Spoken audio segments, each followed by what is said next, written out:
Good morning, Wednesday, August the 19th. Another fine morning in Pai, Thailand. And yes, I got a haircut. Thank you for noticing.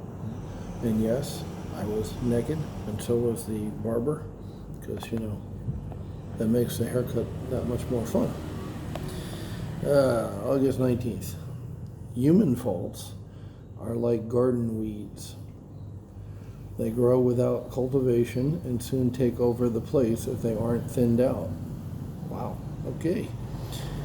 Habits are formed so slowly that most of us don't realize it's happening until the habits are too strongly entrenched to be broken. Seldom can one pattern of behavior be eliminated without replacing it with another. It has been said that nature abhors a vacuum and will always find something to fill a void.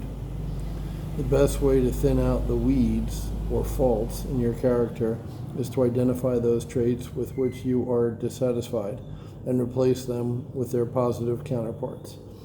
If you have a tendency to lose your temper, for example, find a replacement for your anger. Neutralize it with positive expression or affirmation, such as, "No one can make me angry unless I let them." That's kind of like taking power over your emotions. I will not let anyone else control my emotions. Yeah, once again, I got to, I got to read the whole thing because that's exactly what he meant, and it's true. So there you go. Today's lesson, class. I got a little chopstick. Class.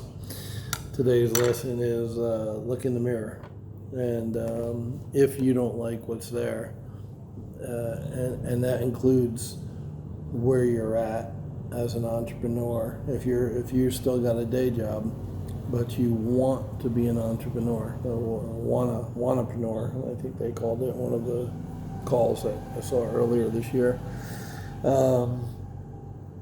You need to figure out, because here's the deal, you know yourself better than anybody else, faults and strong points.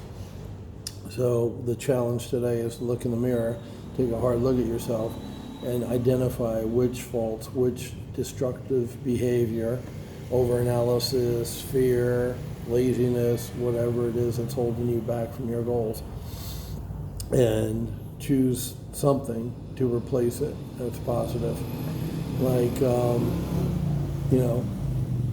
reading books, the 7 Habits of Highly Effective People, or Rich Dad Poor Dad, 4-Hour Work Week. There's so many good books out there, and when you get around other investors and network, some people have said, "I don't know what to ask."